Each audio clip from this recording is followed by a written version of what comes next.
अगर कुछ खराब हुआ तो वो जरूर बोले। हाँ, जरूर बोलेंगे ही बोलेंगे। और रिश्ते नाते वही हैं। हाँ हाँ हाँ, ऐसा होगा। लोग देखो आपके सामने नेगेटिव टिप्पणियां लेकर के आएंगे, कल को आप कोई डिसीजन लोगी, कुछ भी करोगी, लोग बुरा बोलने वाले आएंगे, पहले आएंगे, अच्छे बोलने वाले आएंगे नहीं। तभी हम एक अपना डिसीजन ले ही नहीं पाते हैं कभी। हाँ, सुन के हम सुनते हैं, हाँ, उनकी तरफ हमारा ध्यान चला जाता है तो हम अपने रास्ते से भटक जाते हैं। बस सुननी नहीं है। ऐसे लोगों को बाय बाय। ये लोग ना, जब आप कामयाब हो जाओगी तो कहोगी हमने तो पहले ही कहा था ये लड़की कामयाब होगी। बिल्कुल सर। हाँ, ऐसा होता है। हाँ, ऐसा ही होता है। हाँ, आपको मैं बताऊं, मेरी कहानी तो थोड़ी रही है संघर्षों में, लेकिन मेरे को संघर्ष लगता ही नहीं है। तो पहले कहते मेरे पास ना, यहाँ बच्चों को नहीं भेजते थे लोग, कोई पड़ोसी रिश्तेदार, कि ये ना बंदा पागल है, इसके पास बच्चों को भेज देंगे तो ये बच्चों को पागल कर देगा। क्योंकि मैं भूतों प्रेतों में, उनमें, और ये टूने टाने और सारी चीजें तोड़ फोड़ के ले आता था ना घर पे, तो नहीं आने देते थे। अच्छा। हाँ। हाँ, वो उन चीजों में वो विश्वास करते हैं तो फिर बैठ जाते हैं हाँ, तो बच्चों को नहीं आने देते थे।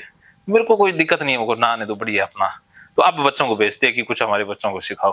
देखो दुनिया कितनी देर में बदल जाती है। हाँ, दुनिया का कोई वो नहीं। हाँ, अब कल को कुछ और घटना घट जाए तो फिर अलग ही रिएक्शन आएगा। तो ये लोग कुछ भी बोलेंगे, इनका काम बोलना है, तो इसलिए इनको बोलने दो, इनको चुप नहीं करवाना है।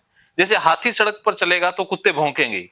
हाथी अगर एक एक कुत्ते को चुप कराने चला तो वो चल नहीं पाएगा। तो हम कुत्तों को क्या जवाब दे सकते हैं?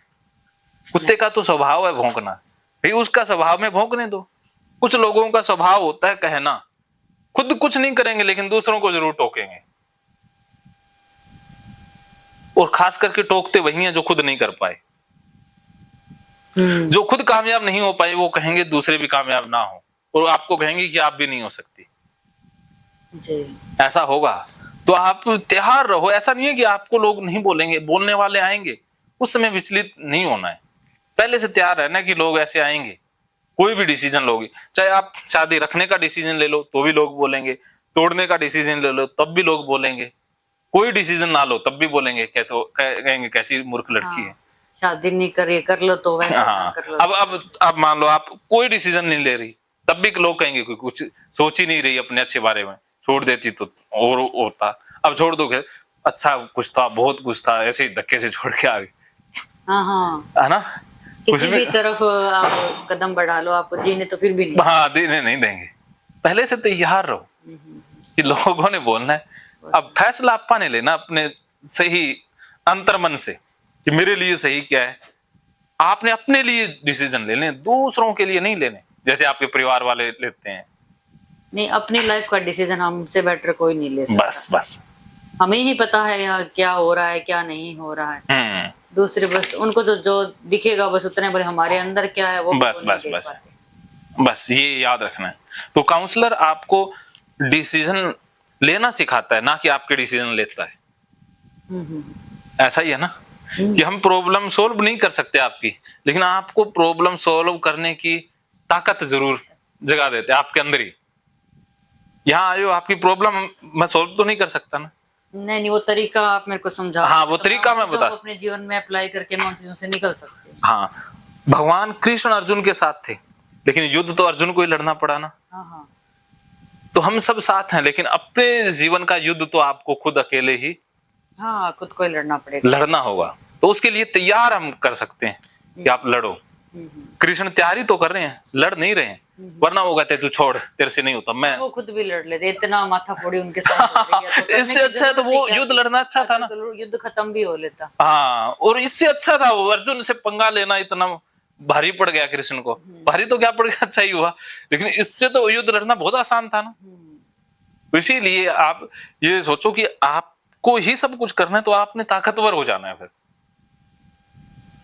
कि कोई इस दुनिया में आपकी प्रॉब्लम सॉल्व करने नहीं आएगा, करनी आपको ही है। ये तो मैंने देख लिया सर, खुद के डिसीजन हम खुद ही बेटर ले सकते, बस दूसरों पे बिल्कुल भी नहीं छोड़ना चाहिए। ना ना ना, क्योंकि हमें ही हमारे खुद का पता है, खुद का पता है कहाँ हमारा माइंड है, कहाँ हमारा मन है, दिल है, कि हम किस लेवल तक सोच सकते हैं, जा सकते हैं, ये दूसरे नहीं ले सकते। वो सिर्फ अपने जीवन से जुड़े एक्सपीरियंस के बेस में आपको सलाह देते। अगर किसी का खराब एक्सपीरियंस है तो खराब और दे जाएगा, वो एक नया वो कील ठोक जाएगा। जैसे पीछे मूवी देखी होगी, उसमें वो त्यागी जी वो कील ठोक देते हैं कि वो पाकिस्तान के लड़के तो होते ही ऐसे हैं। तो उस जानू थी या जन्नू थी क्या था, उसके मन में कील ठुक जाती है कि उसने उस लड़के से दोस्ती तोड़ दी, लेकिन वो लड़का बहुत प्यारा था। तो पीके आकर मानना किसका, दूसरे का मान लिया। हाँ, तो इसीलिए दूसरों के मान करके कोई चीज का विश्लेषण करके खुद है, इतने पावर तो हमारे अंदर भी है कि हम एक डिसीजन तक पहुंच सकते हैं। जब वो डिसीजन ले सकते हैं तो हम क्यों नहीं ले सकते? बस पावर तो दोनों के पास है, और बेटर है कि हमारा हमें ज्यादा पता हो। बस बस बस, बहुत बढ़िया बात है ना, बहुत अच्छे तरीके से समझ लेती हूँ। मेरे को लगता है भी कितना आसान है आपको समझाना। नहीं, समझ में तो आ जाता है समझ। हाँ, लेकिन कर भी लेते हो। आपको एक क्या जरूरत थी, एक साथ की जरूरत रहती है, हर इंसान को रहती है, मैं नहीं कहता भी नहीं, लेकिन साथ शरीर से नहीं होता, मन से भी होता है। तो मानसिक साथ भगवान का साथ भी है, उसी ने तो ये सारा इंतजाम किया, वरना उसी की लीला है ना सब कुछ करना, कौन किससे मिलवाता है, कौन किससे दूर करता है, वो सब कुछ उसी से ही हो रहा है ना। तो ये भी उसी की लीला है, समझ लो कि आपके लिए इस चीज की जरूरत थी, ये चीज मिल गई।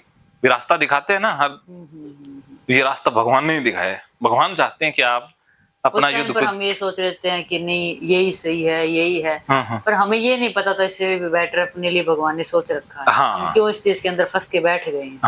जैसा वक्त करवा रहा है करते जाओ। उसके साथ छेड़छाड़ करते हैं तभी फंस जाते हैं। बस बस, फंसना ही छेड़छाड़ है, प्राकृतिक नियम है। जैसे आप सामने पहाड़ है, उससे जाके टकराएंगे तो सिर फूटेगा ना। अच्छा है कि साइड से चलें। तो हमने भी कोई जिंदगी के जो सिद्धांत थे उनसे छेड़छाड़ की है। हाँ, की है, तभी तो फंस गए ना। तो गीता में वो सिद्धांतों की बात कर रहे हैं कि यहाँ ऐसे चलोगे तो ठीक रहोगे, ऐसे दूसरी तरीके से चलोगे तो फंस जाओगे। जी बिल्कुल। सड़क पर चलते हैं तो एक नियम फॉलो करते हैं ना आप, लेफ्ट राइट चलना है। तो ऐसे ही जिंदगी में भी तो नियम होने चाहिए ना। दूसरे की साइड में जाएंगे तो एक्सीडेंट तो होना ही होना। तो ये जो लड़ाई झगड़े हो रहे हैं या वो दूसरे की साइड में जाने से ही हो रहे हैं। अब दुर्योधन अपना धन छोड़ के पांडवों के धन के पीछे पड़ा तो महाभारत हुआ ना, है ना। वो अपने राज्य में संतुष्ट रहता ना, द्रौपदी की लालसा करता ना, इंद्रप्रस्थ की लालसा करता तो युद्ध होता नहीं। तो हम भी तो दूसरे के भी वो समझे, अपना छोड़ करके उसकी साइड में चले गए ना, उसके माइंड में चले गए तो गड़बड़ हो गई। बस समझ में आ गई, आपको समझ में सारी चीजें आ गई हैं वैसे, लेकिन अलग अलग एंगल अब आप जान रहे हैं भी ऐसे ऐसे। हाँ, वो फिर पक्की गहरी हो जाएगी ना, बार बार उसी पे बात होते होते होते वो चीज पूरी पक्की बैठ जाएगी, फिर आपके अंदर से एकदम हो जाएगा कि एकदम ओके है। वैसे हो गया है, लेकिन एक रिपीटेशन जरूरी है जिंदगी में, जरूरी है, क्योंकि आप रिपीटेशन से सीखते हैं ना। आदत में भी होती तभी आती है। हाँ, बार बार करते हैं, बार बार एक बार करने से आदत नहीं बनती ना, चाहे बुरी हो चाहे अच्छी हो, वो तो कोई भी। हाँ, बार बार करके ही सीखते हैं ना। हाथ धोना भी तो हमने बार बार ही किया है, तभी तो ओसीडी हुई। हाँ, तो अब बार बार उससे दूर रहेंगे या बार बार ये चीजें करेंगे तो दूर हो जाएंगे। तो ओसीडी से छूटने के लिए, डिप्रेशन से छूटने के लिए दूसरी आदत अपनानी है, वो भी बार बार कुछ दिन करनी पड़ेगी, फिर वो स्वाभाविक हो जाएगी। तो ये देखिए, बहुत बेहतरीन श्लोक रहा, कृष्ण ने हमारी बातें बता दी हैं और कि हमने वो छोड़ देनी है बातें सारी, डिलीट। अर्जुन बोले, हे केशव, समाधि में स्थित परमात्मा को प्राप्त। अब अर्जुन बोल खड़ा हुआ है, कृष्ण ने काफी ज्ञान की बातें बता दी हैं, कर्म की बातें। तो अब अर्जुन महाराज पहली बार बोले हैं। अर्जुन ने बोला पहले, लेकिन बताने के लिए, पूछने के लिए नहीं, बता ही रहा था। हाँ, ऐसे हो जाएगा, हाँ ऐसे होगा, वैसे करेंगे, वैसे करो, ये वो, मैं ऐसे नहीं करूंगा, बता ही रहा था। पूछने की उसके अंदर कोई लालसा नहीं थी। लेकिन अब काफी चीजें सुन ली हैं, समझ में कुछ भी नहीं आया, लेकिन फिर भी पूछ लिया। अब अर्जुन को कितना समझ में आया ये तो उसके सवाल से ही पता लग जाता है ना। हाँ। जो इंसान सवाल पूछता है उससे उसकी बुद्धि का पता ही तो चलता है, जिस लेवल पर वो बात करेगा। हाँ, तो जो कम बुद्धि वाला होगा कम बुद्धि की बात करेगा ना, ज्यादा ऊंची बात तो उससे हो ही नहीं पाएगी, क्योंकि उसकी बुद्धि में नहीं है वो। हाँ, तो अर्जुन की बुद्धि में क्या आया वो देखिए। अर्जुन बोले, हे केशव, समाधि में स्थित परमात्मा को प्राप्त हुए स्थिर बुद्धि पुरुष का क्या लक्षण है? स्थिर बुद्धि पुरुष कैसे बोलता है, कैसे बैठता है और कैसे चलता है? अब अर्जुन सुन तो रहा है, लेकिन अर्जुन का दिमाग तो सुनने में है नहीं। तो अब अर्जुन को इतना पता लग गया कि कृष्ण ना ये स्थिर बुद्धि स्थिर स्थिर लगे हुए हैं बहुत देर से, तो अब और तो उसके पल्ले पड़ा नहीं। उसके इतनी बातें पल्ले पड़ गई कि ये स्थिर बुद्धि कुछ होता है। स्थिर बुद्धि परमात्मा में स्थित कह रहे हैं ना कृष्ण बार बार, तो उसको लगा यार कोई ना कोई तो झमेला होता है, कोई ना कोई परमात्मा में स्थित होता है। अब मुझे नहीं पता है कि कौन होता है, क्या होता है, अर्जुन को कुछ भी समझ में नहीं आया। फिर भी पूछा है सवाल कि आप बताओ, तो तुम कहते हो स्थिर बुद्धि और परमात्मा में स्थित, तो फिर मुझे कैसे पता चले? कोई आदमी होता होगा वो उसमें स्थित, तो वो कैसे बोलता है? अब अर्जुन तो सवाल तो शरीर से ही पूछ रहा है, वो बोलता कैसे है कि बोलने से मैं पकड़ लूं भी कौन हुआ है। भी ना तो मुझे ऐसा लगता भी मैं हूं, ना मुझे लगता कि आप हो, या ना मुझे लगता है कि कोई और है। तो मुझे बताओ भी मैं पहचानूं कैसे कि ये परमात्मा में स्थिर बुद्धि वाले लक्षण किसमें होते हैं? तो कहते लक्षण बताओ फिर मुझे।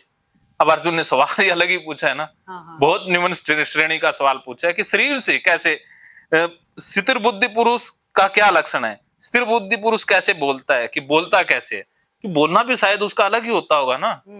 अभी हमें क्या पता भी कैसे अलग होगा। अभी हम तो, मैं तो जिनको सुनता हूँ उनमें कोई पता नहीं चली भी वो स्थिर बुद्धि है, या कैसे बैठता है, बैठने में भी कोई अलग चीजें होती हैं क्या? अब अर्जुन तो पूछ रहा है बैठता कैसे है? हाँ, कैसे चलता है, बातों की चलता कैसे है? अर्जुन का सवाल तो देखो ऐसा है। हाँ, अब देखिए कृष्ण फिर जवाब देंगे तो सवाल को नहीं देंगे, वो जवाब अर्जुन को देंगे। तो जो ज्ञानी इंसान होता है ना, वो सवाल को जवाब नहीं देता, वो इंसान को जवाब देता है। सवाल तो कोई कैसा भी पूछ ले, मूर्खतापूर्ण हो सकता है, लेकिन वो जवाब उस बंदे को देगा। क्या समझे? सवाल तो कुछ भी हो सकता है, इसका कोई मीनिंग ही नहीं होता जैसे। हाँ। पर इसका जवाब तो देगा, पर अलग तरीके से उस इंसान, हाँ, वो इंसान को दिया जाएगा जवाब को, सवाल को जवाब नहीं मिलेगा इंसान को, क्योंकि वो सवाल तो है ही नहीं कि हाँ, सवाल तो बन ही नहीं रहा ना। कि बताइए शरीर से थोड़ी ना पता चलेगा भी कौन स्थिर बुद्धि है, कौन ज्ञानी है। अब हमने भी ये भूल की अर्जुन की तरह, कपड़े पहन लिए, हमने भी लगता है भी कोई कपड़े पहन लिए तो वो ज्ञानी हो गया, किसी ने भगवा पहन लिया तो वो ज्ञानी हो गया। अब मेरी माता या ये तो कोई ज्ञानी आ जाए, एक बंदा आ गया था फ्रॉड सा, नारायण नारायण सारा दिन नारायण नारायण, मम्मी कहती है ये तो बहुत ज्ञानी है। तो नारायण नारायण करने से तो कोई ज्ञानी नहीं होता, ये तो हम भी कर सकते हैं। ज्ञानी क्या, वो फिर लालची पंडित था, वो आके रोज आवाज लगा दे, जी आज घी नहीं है घी लेके आओ, आज ही मंदिर में चढ़ाओ को नहीं जी चढ़ाओ लेके आओ। वहां चला जाए कोई बंदा, जी 50 तो चढ़ाई, 10-10 रुपया के चढ़ाओ, 50 चढ़ाओ घट है। वो लालची है, वो थोड़ा दिन में कल्ला खा के अठू बाज जाओ। मेरी मम्मी वो ये शास्त्र रोज पढ़े, रोज स्पीकर में शुरू हो जाए, कभी गरुड़ पुराण, कभी कोई सा भी पुराण, लोग जाने लगी औरतें और कहती बहुत ज्ञानी बाबू आए। वो ज्ञानी क्यों नहीं, क्यों नहीं, वो एक नंबर को लालची आदमी है, इनकी गोनियां शास्त्र आएंगे। पर मेरी बात थोड़ी ना मानने वाले था, कहते इन बिरो है, वो तो आधो बावड़ होते हैं, बात कौन सुने करा सारी, तो घर वालों ने सुनी। ऐसा ही हुआ, उसने काफी पैसे इकट्ठे कर लिए और चला गया। ऐसा ही होता है, पंडित ऐसे ही होते हैं। पैसे इकट्ठे करते हैं। हाँ, पैसे इकट्ठे करने होते हैं। अब वृंदावन में चले जाओ, मैं चला गया था, वो कहते ये क्रिया करानी है 5100 की, आपकी पर्ची लगवा देंगे फल के लिए, आप 5100 दान दे दो, यहाँ नाम लिखवा देंगे। मैं कह मैं दूं को नहीं, रिपी हुई मैंने नाम की जरूरत को नहीं। हाँ, ये तो कहते ये हो जाएगा अगले जन्म में। मैं क्यों, मेरा से सारा जन्म खराब हो जाए, तन्ने के लेना है, मैं तो आप खराब करना रही हूँ मेरे से। वो सोचने लगे इससे उलझना था। एक आ गया एक दिन, इसी मंदिर में पंडित रखा हुआ था, तो वो आ गया एक दिन, कहते वो घर में पैसे मांगना स्टार्ट कर दिया। वो आते राम राम देव जी पैसा दो, 10-10 रुपया दो। इधर तो आया नहीं, उधर से मांग के चला जाता। एक दिन आया इधर तो प्रमिला ने दे दिए 10 रुपए, कहते 50 दो, से तुम मोटा लोग, तो उसने 50 भी दे दिए। मेरे को लगा भी ऐसे तो बात नहीं बनेगी। तो एक दिन मेरे से मुकाबला हो गया, मैं वहां खड़ा था और आके कहता जी राम राम, वो ठीक हूँ, वो बहुत बढ़िया, कहते दे दो फिर 150 है। मेरे उस दिन ईगो जाग गया, अहंकार जाग गया। मैं क्यों रहा थे, राम का बंदा हो गए, राम इंसाना को मांगो थे, भगवान को मांगो नहीं, वो देखो इंसान की जोड़ी वही बरस का है, तो इंसान को थे किए लेना चाहो। तो उसको भी गुस्सा आ गया, उसने अपने जेब में से निकाले पैसे काफी खुले से और मेरे को दे दिया, मेरे को दे दिए पैसे। कहते मैं ही भगवान हूँ, आ ले पैसे। मैंने ले लिए, मुझको ठीक है अभी दे दो, बढ़िया अपन तो पैसा मिलने लग रहा है। हाँ। मैंने जेब में डाल ली, वो और गुस्से में आ गया, उसको लगा भी ये माफी मांगेगा, गलती हो गई। हाँ। मैंने जेब में डाल लिए, फिर वो उसको कहता ये तो अन्याय हो गया, पाप लगेगा, श्राप लगेगा। मेरे को लग रहा पैसा आ गया अपने, अब अपने की लागू चाहिए, वो भाग गया। फिर एक दिन मेरे को मिल गया, नहर पे नहाने गया था, कहते अगले जन्म में देने पड़ेंगे। मैं करोड़ दूं, तेला 200 रुपया सब कौन दूं। फिर कहा तुम आदमी बड़ो तेज है, मुझको तेज ताज की कौन है। फालतू के ढोंग है। हाँ ऐसा है ना। तो ऐसे हम भी ऐसे ही सोचते हैं ना कि जिसने भगवान पहन लिया वो ज्ञानी हो गया, वो बाबा हो गया, कहते वो शराब दे देगा। मुझको शराब स्वरूप कुछ नहीं होता, इनका श्राप लगता तो ईश्वर। हाँ तो ये मांगते होते क्या। हाँ तो ये लूटने के तरीके हैं। तो कोई यहाँ पर ऐसी इतनी बड़ी चोटी बढ़ा लेगा, बड़ा सत्युग नहीं चल रहा। हाँ इतनी बड़ी चोटी बढ़ा लेंगे, कोई कपड़े, कोई नंगे हो जाएंगे, कोई कपड़े पहन लेंगे, ऐसी मूर्खताएं है ना। अब देखो ये नागा साधु हैं, वो नंगे हो गए तो इसका मतलब ज्ञानी हो गए। अगर नंगे होने से ज्ञान होता तो कौवे, कुत्ते, बिल्ली, भैंसे ये सारी नंगी रहती हैं। ये तो ज्ञानी होगी ना। नंगेपन का ज्ञान से कोई संबंध थोड़ी ना है। लोग कोई कुंभ में नहा लिया तो ज्ञानी हो गया, गंगा में जाने से ज्ञानी हो गया, वो थोड़ी ना। तीर्थ कोई मंदिरों का इतना, हाँ कोई ऐसे चौकड़ी लगा के ऐसे बैठ गया तो ज्ञानी हो गया। बैठने से ज्ञानी का कोई संबंध थोड़ी ना है। हाँ उठने से कोई एक टांग पे खड़ा हो गया तो ज्ञानी थोड़ी ना है। कोई व्रत कर लेता है ज्ञानी मूर्ख वाली बात है ये। हाँ तो वही अर्जुन भी तो सवाल ऐसा ही पूछ रहा है ना। लेकिन कृष्ण के लिए ज्ञान का अलग ही मतलब है। जैसे आपने एक शब्द सुना होगा, इमोशनल इंटेलिजेंस। सुना। तो अब इमोशनल इंटेलिजेंस की बात होगी कि अब कि हम ना इमोशनली बहुत ज्यादा मूर्ख होते हैं। हम इंटेलिजेंट नहीं होते भी, भावों को या संवेगों को मैनेज करना नहीं आता भी। गुस्से को मैनेज कैसे करना है, सुख को दुख को मैनेज कैसे करना है, सही दिशा में कैसे निकालना है भी। इन भावों का सही बहाव क्या है, या तो हम दबा देते हैं या ज्यादा निकाल देते हैं, मैनेजमेंट बिगड़ जाती है। तो हम इमोशनली रूप से वीक हैं, इंटेलिजेंट नहीं है। तो हमें इमोशनली इंटेलिजेंट बनना है। वो गीता में अब श्लोक आएंगे। जैसे एक बहुत बड़ी बुक भी लिखी है डेनियल गोलमेन ने, वो इमोशनल इंटेलिजेंस के ऊपर है। वो बुक तो मैंने मंगवाई लेकिन मेरे को समझ तो आई नहीं इंग्लिश, फिर मैंने वो छोड़ ही दी। हिंदी वर्जन नहीं निकाला हुआ? हिंदी वर्जन नहीं, इतनी बड़ी बुक है वो, हिंदी वर्जन फिर किसी ने, वो टेक्निकल सी भाषा है तो नहीं। हाँ वो बुक, हाँ ऐसे फिर तो मैंने सोचा मैं पढ़ लूंगा, लेकिन मेरे को इंग्लिश कहाँ आती है, फिर इंटरेस्ट सा नहीं बना। फिर गीता को पढ़ लिया, मेरे को इसमें ठीक है, इस तो उससे शब्द मिल जाते। महकेंगे फिर से खुशियों के रंग भगवत गीता थेरेपी कोर्स के संग। इतिहास का पहला ऐप जो गीता के माध्यम से ओसीडी डिप्रेशन का इलाज आसान बनाएगा। ओसीडी डिप्रेशन का इलाज हुआ और भी आसान, और वो भी बिना दवाई, घर बैठे। किसी को बीमारी की चिंता है तो किसी को चिंता की बीमारी है। भगवत गीता ने लाखों करोड़ों का जीवन बदला है और आपका भी बदलेगा। गीता थेरेपी कोर्स में आपको मिलेगा सभी 11 प्रकार की ओसीडी का संपूर्ण इलाज, जैसे गंदगी का वहम, बार बार हाथ धोना, बार बार सफाई करना, बार बार लॉक दरवाजा चेक करना व अन्य सामान की चेकिंग बार बार करना, एक ही विचार बार बार आना, नुकसान व मरने मारने का विचार आना, HIV, rabies, cancer, heart attack का विचार आना, IBS और नींद न आने की समस्या का हल गीता कोर्स में मिलेगा। आत्महत्या वाले विचारों से मुक्ति भी गीता थेरेपी कोर्स से मिलेगी। राजेंद्र जोधपुरिया ऐप पर आपको ओसीडी से संबंधित राजेंद्र जोधपुरिया की किताब भगवत गीता के मनोवैज्ञानिक रहस्य और अन्य टिप्स पढ़ने को भी मिलेंगे। गीता है महान थेरेपी। गीता में CBT, हिप्नोथेरेपी, माइंडफुलनेस, ERP व अन्य बहुत सी साइकोथेरेपीज का समावेश मिलेगा। राजेंद्र जोधपुरिया ऐप एक, फायदे अनेक। आज ही प्ले स्टोर से डाउनलोड करें, लिंक डिस्क्रिप्शन में है। तो देर क्यों, अभी जाइए डिस्क्रिप्शन में और लिंक पर क्लिक करके प्ले स्टोर से अभी डाउनलोड कीजिए राजेंद्र जोधपुरिया ऐप और पाइए अपनी सभी समस्याओं का हल। मानो तो मौज है, वरना समस्या तो हर रोज है।